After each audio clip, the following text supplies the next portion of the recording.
Hey everyone, it's Dorothy. Hi, I hope you're having a great day. Today I'm here to tell you the story time about a weird situation that happened to me about a week ago.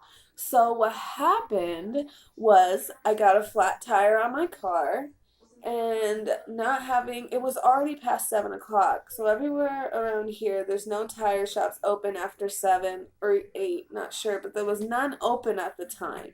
So I asked one of my neighbors for a ride. So one of my neighbors says, "Yeah, I can give you a ride. Only thing I have to tell you first is I'm handicapped. I don't want to offend you or anything, but I'm handicapped." I'm like, "That's fine. There's no problem. I don't know why that would be a problem, but it's fine." So I get into the car and we start driving. First things first is the whole time we're on like a 40-mile-an-hour road, he's going 30. And I understand that's like, you're very nervous. He told me the reason he was handicapped was because of a car crash. But the thing that really got me was the fact that he said that he was partially deaf and he needed to feel people's neck in order to hear them and their tongue and their teeth. First, for the first probably 20 minutes I was in the car, it was all about just the neck and him saying he had to touch it in order to hear me. And I was okay with it because I've heard of like people feeling vibrations before to hear things. But once he started telling me that I needed to touch my tongue and my teeth while I talked, I didn't really, a red flag went off and it was like waving over here in the back, but I'm in the car.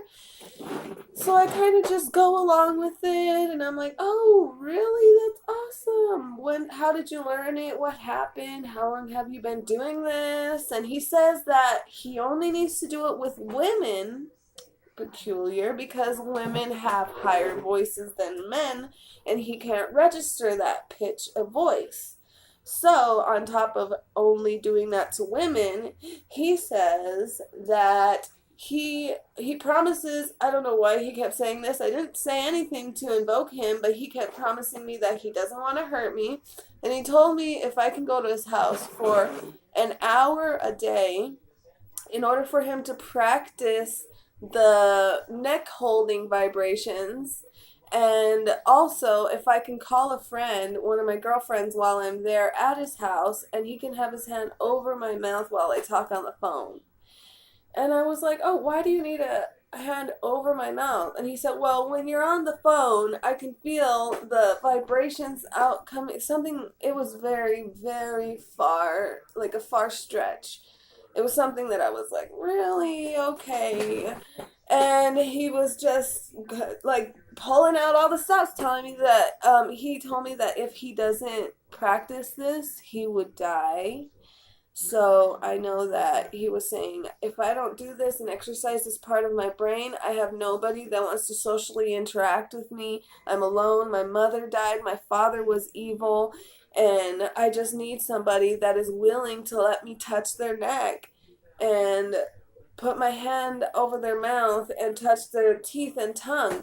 And luckily, I think the only reason nothing happened was because in the back seat, my mom was in the back seat. So maybe that's the whole reason why nothing happened. But he was telling me all of these things. And what was peculiar was my mom was in the back seat and he wasn't having any problem hearing anything that she said. So that's another red flag. So red flag number 3 or 2 has come up already. And well, like all I can say right now is it made, honestly, in the moment it made me really feel for this guy because I wanted to help him. But when I talked to a few other people, they told me that that's not true. The vibrations in the neck and all this other stuff about and pretty much everything he told me, they said wasn't true because most people, if they're deaf, can read lips. And I called a line that you can ask any question you want, any question, and that's what she told me. And she said personally she is hard of hearing and she's never actually had any kind of person tell her that vibrations in the neck can help her to interpret people she's having a hard time hearing.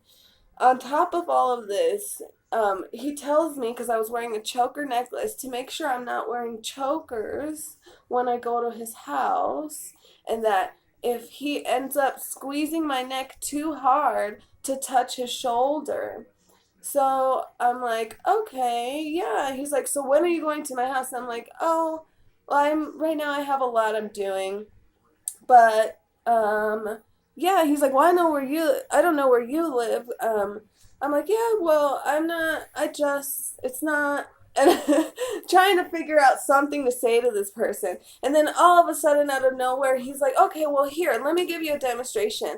So the whole time we're driving on the way over there, he's talking about this, and he'll once in a while like reach out to put his hand on my neck, and then he says, okay, well, now that I know you're comfortable with me touching your neck, I'm gonna let you, because we stopped where we needed to go and we were waiting really quick, and I'm gonna need you, if I ever squeeze too hard, to touch my shoulder like this. Go ahead and touch my shoulder, he says. So I touch his shoulder, and all of a sudden it's like he hadn't had any kind of loving touch in so long. It sent him into crying.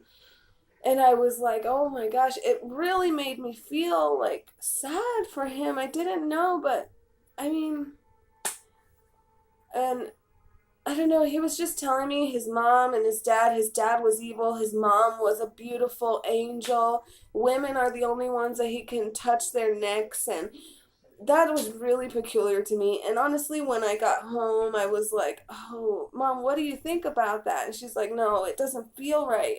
It doesn't feel right to me." So I was like, "Okay, I'm not gonna go over there." And then when I made the phone call, found out all the information that it's pretty much not true. Well, I mean, that's pretty much what happened. The end of the story is look up things, ask for advice. People really do prey on people that have like big hearts. And if anybody has heard of this and does think potentially that I may be wrong in some aspect of it, let me know, because I'm not fully educated on it, obviously, which is why I needed to call.